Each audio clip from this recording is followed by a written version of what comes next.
Hello, Kyber listeners. Welcome to another episode of Kyber Squad. My name is Freddy Days, as you know, and today Jerry with me, as always. Jerry, how are you? Hello there. Hi there, squad. How are you doing today? We hope you're doing fine with another delivery of this stupidity we call Kyber Squad. Our take this time on the Bad Batch Season 1. So, let's get it going. Season 1. Today is Saturday, so the day that we're recording this. Yesterday, it was the premiere, the last episode of the Bad Batch, and we have quite a few things to say about this. I would say not bad things really, but at least on the end, okay, Jerry and I have our comments. But first things first, with the beginning, with the first episode, I have to say that the most amazing episode in this entire season, it's the first one. That's the most I don't know, exciting. It was a great episode. It was beautiful. That's it. What about you? What do you think about the first episode? Jerry? Well, all in all, it wasn't bad. I mean, I knew from the get-go I wasn't going to be a big fan of the Bad Batch because it was going to be clones. It was going to be, the light side of the Force, all that jazz. I'm not that much fond of it, but yeah, I mean, all in all, I loved it. I loved the animation of Papa Palpatine. I love that character. So seeing or listening back to that Execute Order 66, that was just great for me. That looking at the clones turning against themselves, looking at the Kanan Jarrus character from that age, and then again that voiceover I didn't love because it was Freddie Prinze Jr., but he doesn't have like the voice of a little kid as it was meant to be or meant to relate to that character. So it was like, hey, yes, I'm a kid. How about that? So it's, I mean, nonsense for me. And here and there, looking at the Bad Batch, their badassery. A 15-year-old kid with the voice of a 24-year-old guy. Yeah. I mean, it's just like if I were interpreting myself when I was 8 years old or something like that. It's just, and with the same voice, it's just. I mean, I didn't like that. It was just like it didn't fit. It didn't fit at all. So yeah. Okay. I mean, episode 1 was great. It wasn't excellent for me. It was great because we saw a lot of content, 1 hour, but it wasn't excellent. So it was pretty good. It was great, and I did like it. It was great. It was great. I loved it.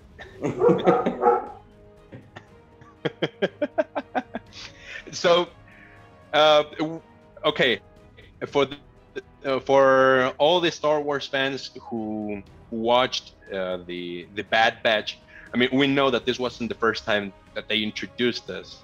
We met the Bad Batch at the last season of the Clone Wars. Sorry, I was forgetting about that. So it was pretty straightforward. I mean, they didn't explain much about their history, so it was just like a continuation of the Clone Wars. But something that I have to mention about the Bad Batch is that after episode 1, most of the episodes were fillers. I felt them as fillers. We just had some situations where they would show us how the Bad Batch would change their perspective of things.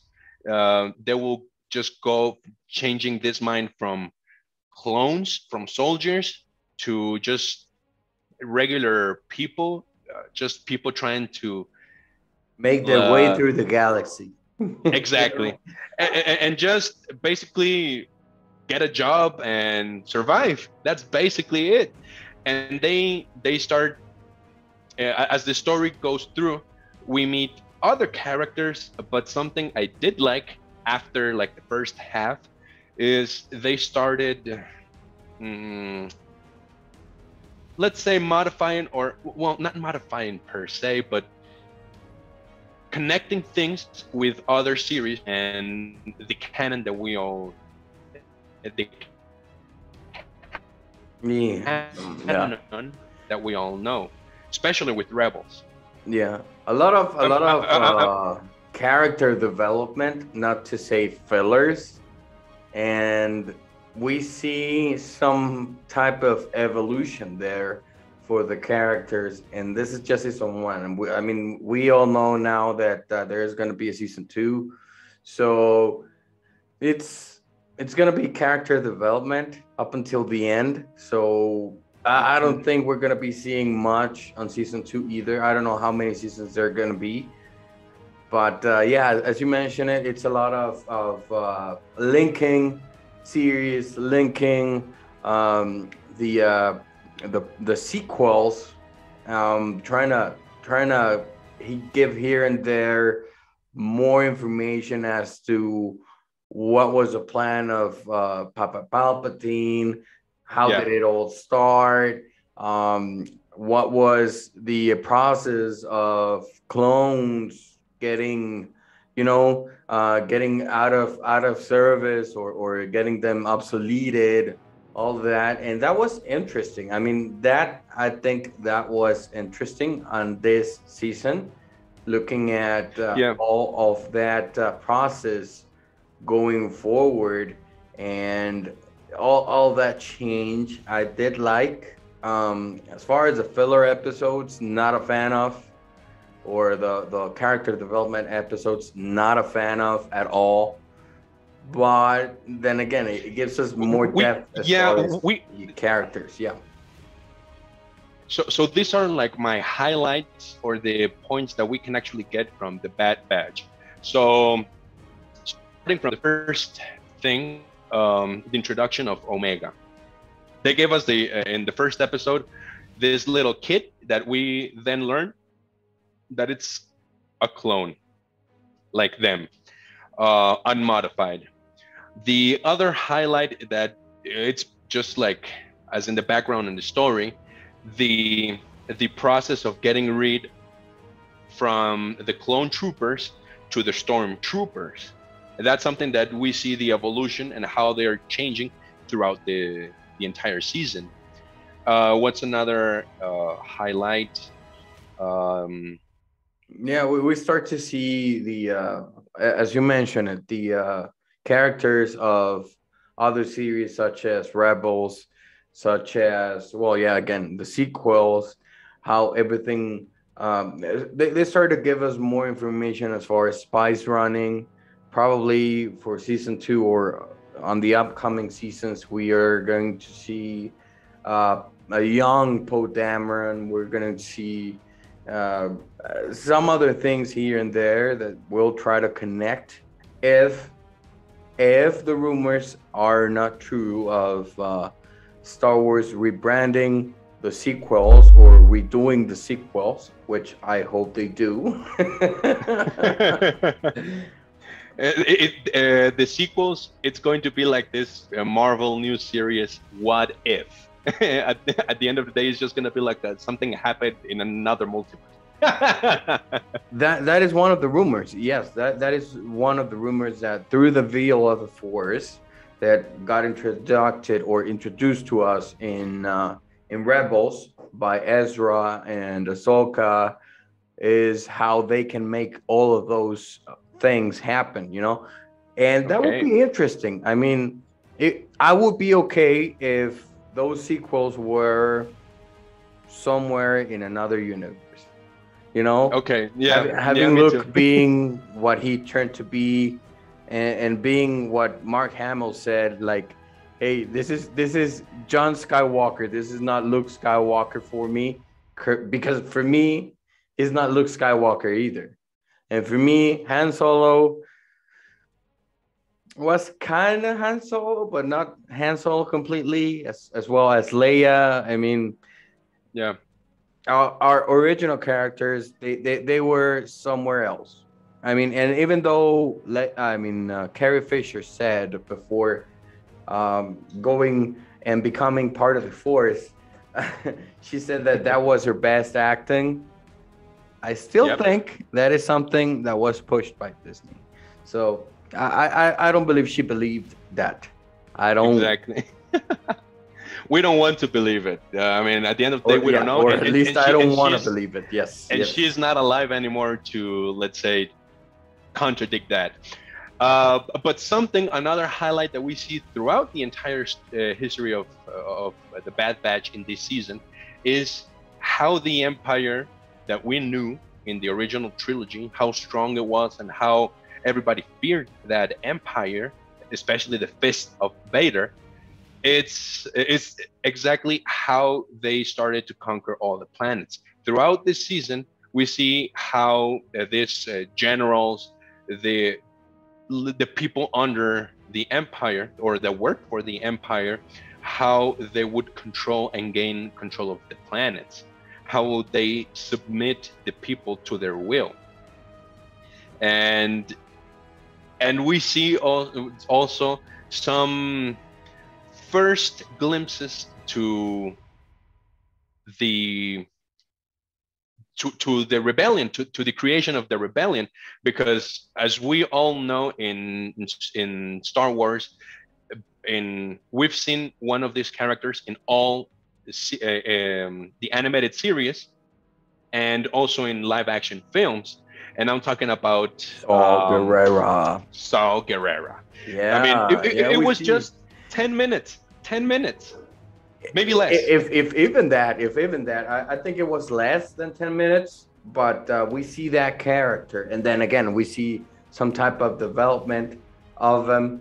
And we start to see where he is aiming for, which then again, we see in Rogue One that he becomes, a rebel, but he was like an extremist rebel, if you will. And that character, that specific character, I do like, because he was willing to do whatever it took to defeat the Empire. Exactly. And that happens in a war. That happens. You get your extremist side, you get the other extreme, and you get the middle points here and there. So for me, that character is great. He's a good hombre. Yeah. Saw Gerrera, yeah. Oh, and something that was also, I don't know, how would you feel, Jerry? But me, I was sad from the get-go, from the beginning, and also at the end of this season. And I'm talking about Crosshair. They removed this character that, we all knew that he had like his own personality, his own temper. He was different, a bit more different than the rest of the team. But once they removed him because of the chip, because of that little glitch that happened, they took him and they made one of their own, a brother, an enemy. So that was cool. This confrontation, this fight between brothers, and let's face it, they are all good. I mean, it was surprising that one didn't die in all this fight, and you and I had our theories. I mean, I don't know. I don't know, man, because in the beginning they try to pull this idea of him having the chip, and actually reinforcing that chip, and then in the end, or when we're closing the series or the first season, he says that he didn't have the chip activated. So it's like, why? I mean, why do you say in the beginning that he is having that chip? That chip. Why do you say that he has that chip, and then in the end you say he doesn't? It's like Exactly. I don't know. I don't know when, if how, he, how did you survive? correct. It's like, really, but if what he says in the end is true, I like that character. I like him because he has his own temper, and he has his own personality, deflected to whatever the Bad Batch has, you know. Okay, but hold on. You like that because you are pro Empire. You love the Empire. I you love the Empire. Yes. You Yes. are pro Empire. I am pro Empire. And I'm pro. You're a rebel scum. Quoting as Obi-Wan said, my allegiance is to the Republic, to democracy. If you're not with me, you're my enemy. I'll do what I must. You will try.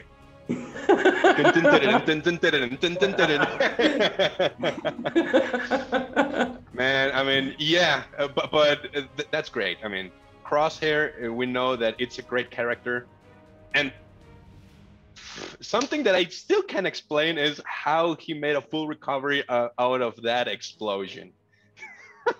He has like super recovering abilities. Like what? I mean, he had a. He's strong with the Force.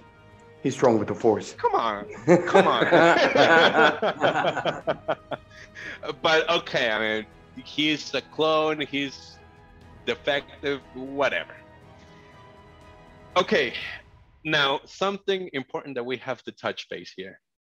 How did you feel when they revealed that basically Omega is Boba's sister?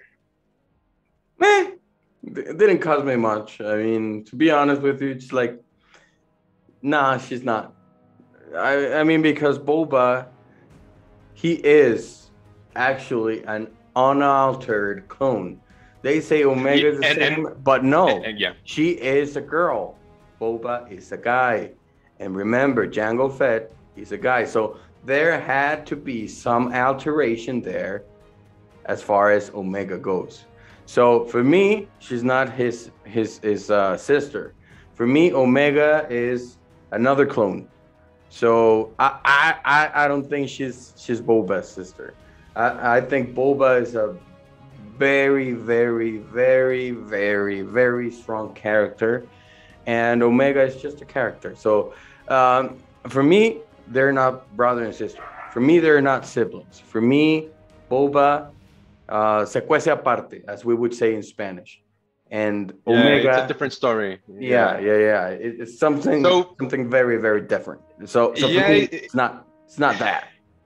It's like a mix of, I don't know, feelings. I don't know how to feel about it, because then again, it's like, okay, we all know Boba, we all know history, how it goes from, like, Boba is Jango's clone, like little kid, but still a clone. But then you start wondering, like, okay, Omega, it's another clone, unaltered as Boba, not brothers, but okay. Okay, so what are your plans for Omega? Like, are you going to introduce her in The Mandalorian at a certain point?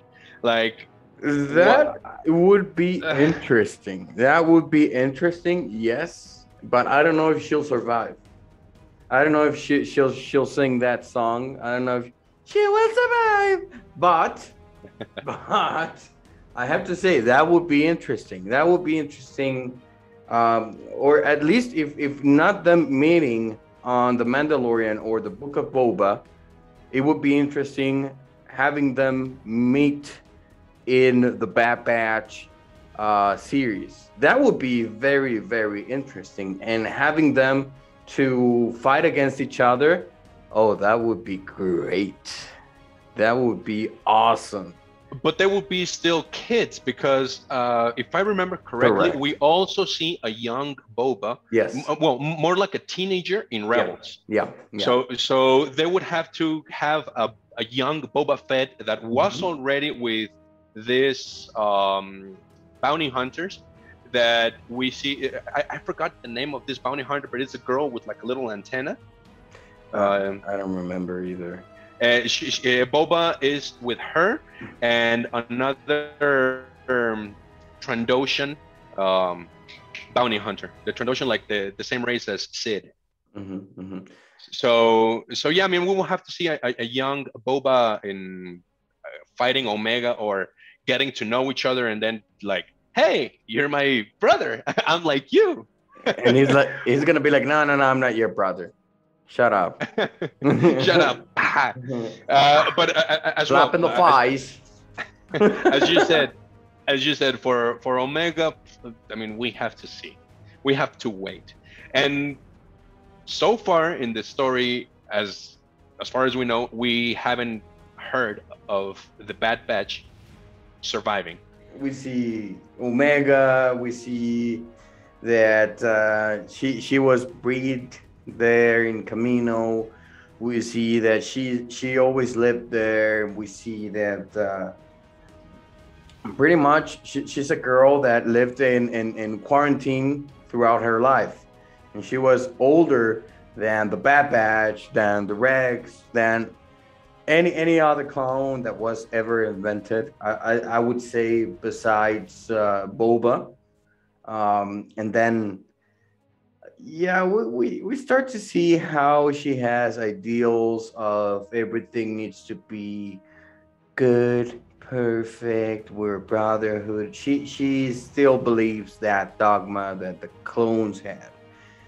And yeah, once again, going back to that point, it would be interesting looking at both developments. I mean, both Boba and Omega, because Boba saw his father being decapitated, and that's when he started to turn more towards the dark side, if you will.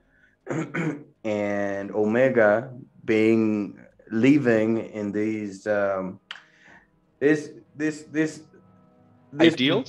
ideals of it's all good, we're all brothers and sisters, we're all siblings, we're all here to fight for each other, we do what's right. Yeah, in parentheses, or in how would you call this, like the, well, you know, quote unquote. Quote unquote, yeah, quote unquote, we do it all for the good, for the common good.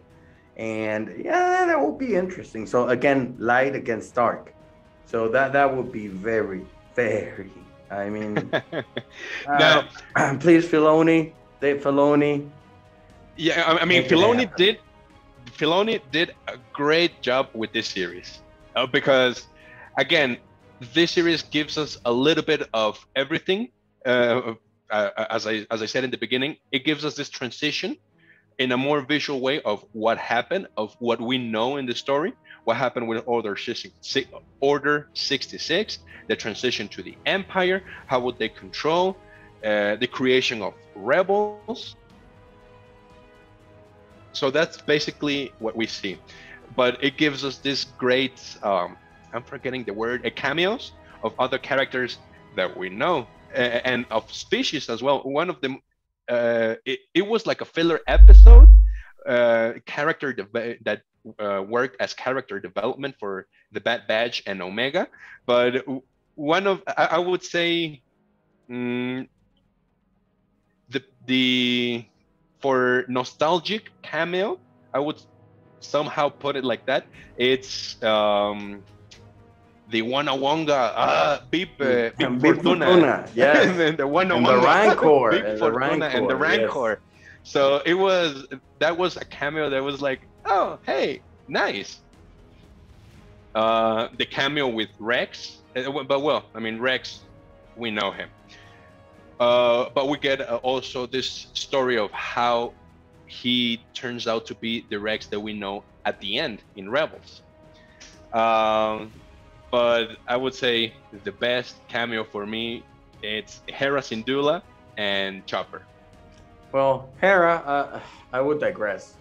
I mean, the best cameo for me, you know who it is, and we see him on first episode. So yeah, that's for you. yeah, that is it for me. Yeah, we still haven't seen Darth Vader, but I was impressed by how good of a comedic relief character is Wrecker as well. So love that guy. I love that guy. I can definitely say he's like the Shaq of the Bad Batch.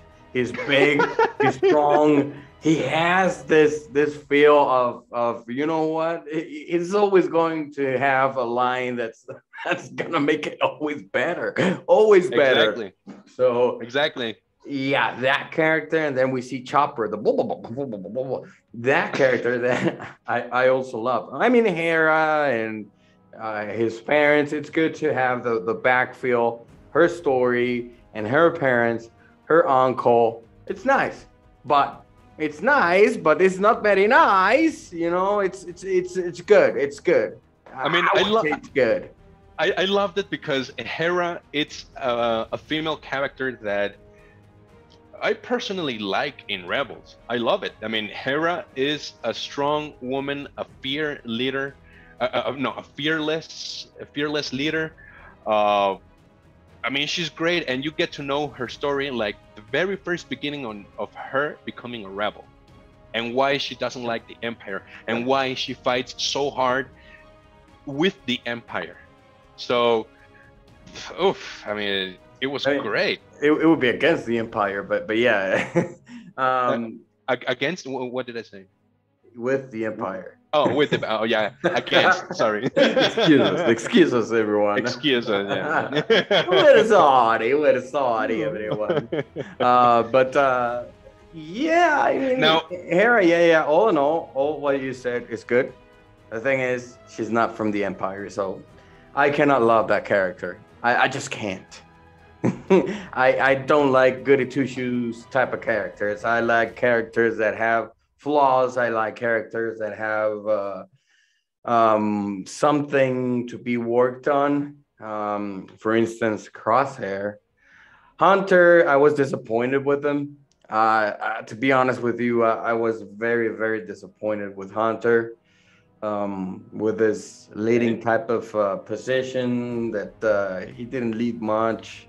He was very cautious. That's what I didn't like about Hunter. He was cautious. Now, so that's what I didn't like about him.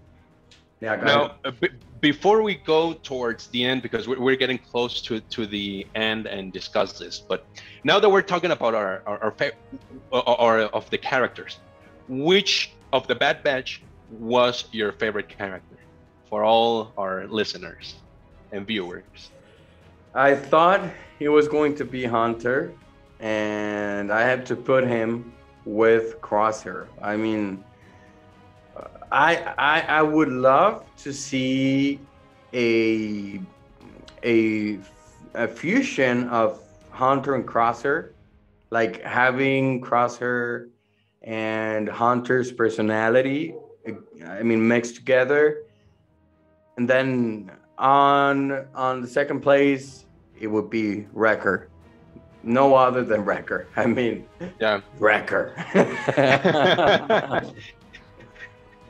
To me, my favorite characters throughout the entire season was Wrecker and Tech. Those were my favorites. Omega stressed the hell out of me a lot of times. Why Tech? Why Tech? Tech is great. I mean, Tech is the smart guy. It's always helping. I mean, Tech, it's a really important piece in the entire season. Tech is Tech. You cannot live without Tech. Tech is Tech. Immortal phrases of Freddy Days.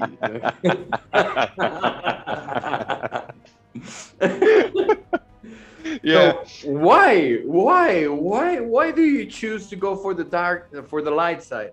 Because the light side is the light side. Immortal phrases of Freddy Days. Exactly.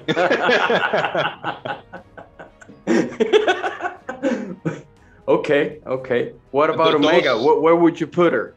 I don't know.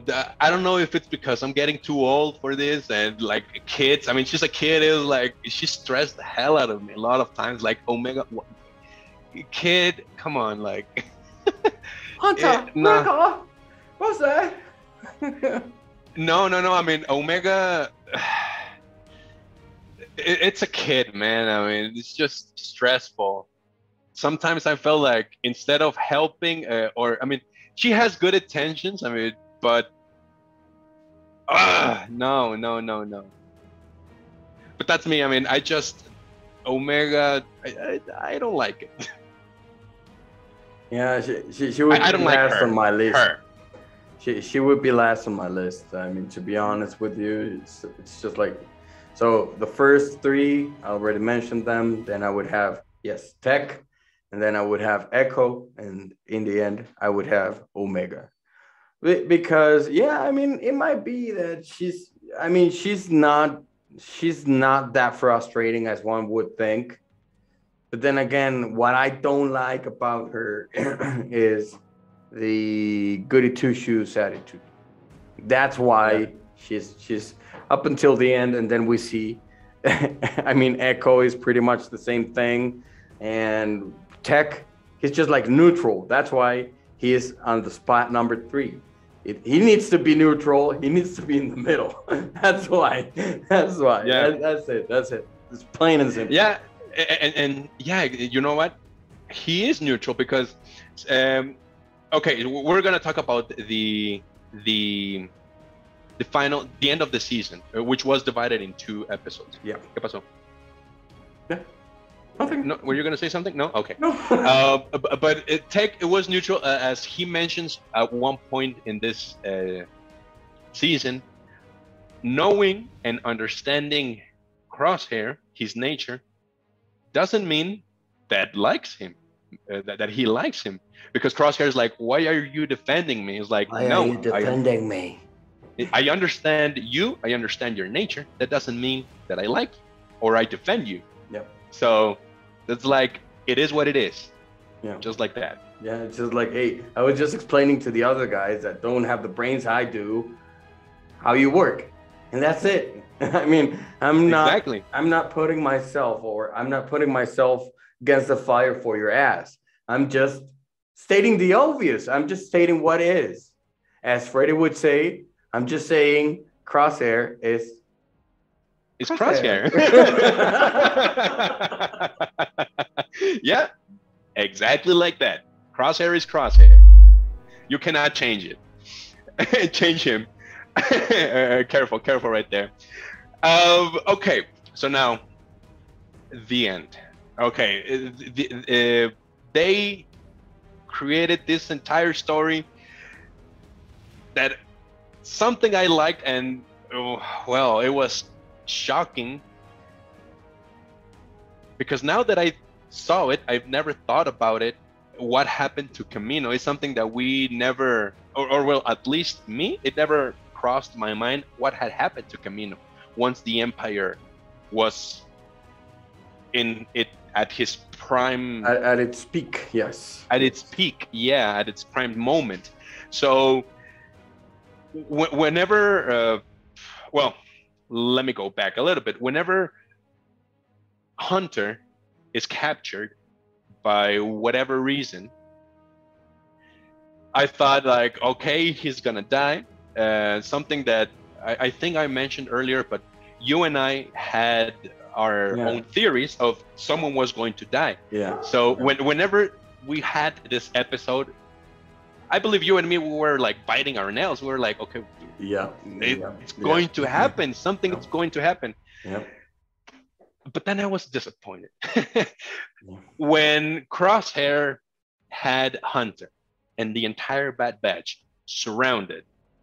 I mean, what was that? Shooting. I'm sorry. Crosshair shooting his other stormtroopers. Yeah. His other brothers. Yeah. Killing them. I was like, okay, so you killed them, but you had something like against your brothers, but I What? think it is something very, very much related to what would be the Joker and Batman relationship. So nobody can kill his brothers but him. So I think that that goes on that end of things. Much of egotistical personality of, hey, if somebody's gonna kill them, it's gonna be me because I somehow love them and they're my brothers. So if you're gonna kill them, I'm not gonna allow you to. So I'm gonna do that by Well, myself. But and then again, yeah, he lets them live, and you're like, what? yeah, I didn't like that plot twist because I just remember why he did that, because he wanted to show that he was willing to forgive them uh, if they joined the Empire. But I was like, okay, what? I mean, they're not gonna do it. They're not gonna do it. Correct. But it's like, but then what happens next? After, Omega trying to save them, pulling this droids, uh, causing an entire mess. First of all, once they are starting and are distracted for this, we see this other uh, brother of Crosshair of this new stormtrooper generation. Whenever she says like, okay, Crosshair just lost control of the situation. When we see this general saying like, okay, open fire. Okay, that scene at the end of episode 15, I was like, okay, well, I didn't expect that. And to be honest, I didn't expect it. I was like, oh my God, what am I watching? What am I seeing? It was, Correct. no, I was shocked. That's it. Yes. Yes. I was shocked. Yes. But the very last episode, the second part, okay, we start where we left off on episode 15. This, the Star Destroyers shooting down the entire city of Camino. I was like, wow, an entire civilization, an entire legacy of what we saw, something that we grew with, because I mean, we are from the prequels, we are millennials, so we grew with the Clone Wars. So just watching this happening, it's like, wow, okay, so this is the end. That's it. That's the end of Camino. Of the clones, you see the entire lab, the entire halls, everything empty. It's kind of nostalgic. Yeah, it is very nostalgic, and you see the force of the Empire and the will of the Empire, and that's what I love. It's like, hey, you know what? Of course, they weren't gonna let them live, because that's the Empire, and that's what it does. The Empire will do that to you because they need to keep an order there, and we see that, I mean, they were willing to kill Crosshair, which was obvious. It was obvious. And then they try to, in the end, well, they rescue everyone, they get out, and then, well, we see before we come out to conclusions, we see that Omega sees herself in trouble, and then we see this droid that's helping her. But the droid was on backup battery. So when the droid finally is about to save her, it falls down to Camino's ocean. And then Omega, again, no, I gotta go and save him. I gotta go and save him because it's my body. I thought he was accounted for. I thought that was a tragic, good droid ending. And that was it. I mean, we needed to have some tragedy for the finale of this season. Exactly. The last episode, the end of this season, I don't know, I had higher expectations. And going back to your point of the droid, I mean, I already told you, but for those who are listening, in my very personal opinion, I thought that AZ's death was going to go in the top 3 of most tragic deaths that we've seen. The most tragic so far for me, droid deaths are the droid from, I forgot his name, sorry, its name, but the droid that we see in Rogue One. K2SO. A K2SO, okay. The droid that we see in The Mandalorian in the first season. That IG-11, I think. IG-11. Yeah, there was a protocol droid, but then it got like fixed, and it helps Mando. Not a protocol droid. I think it wasn't a protocol droid. It was a bounty hunter droid. Yeah. But it was a droid. Yeah, but he got repurposed. Yeah. Yeah, he got repurposed, and at the end, it's sacrificed to help Mando. Was like, ooh, great. Yeah, great, and I love that droid because it was voiced over by none other than Mr. Taika Waititi. Exactly. Great. Awesome. And AC doing that sacrifice is sacrificing itself for Omega, for the Bad Batch. I was like, my God, I almost cried. I was like, oh, AZ, no. And Omega like, I'm going for it. I was like, wait, what? I mean, it was a nice gesture. I was like, I wanted to cry my heart out, but you didn't let me, Omega. Come on, let me cry. Exactly. And I didn't like that. I was like, okay, no drama yet. Crosshair saved Omega and AZ. Mm-hmm. And at the end, it was like, okay, this changes nothing. You helped me, I helped you. We're even, but I'm still going with the Empire. You're not my brothers, I'm not going with you. Okay. They leave. And, well, I mean, the very final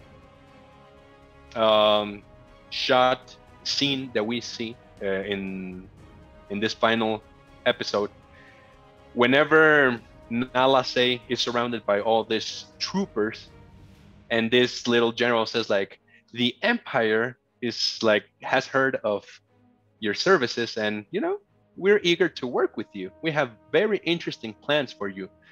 I was like, okay, this leaves me to connect things with what we all know Palpatine did.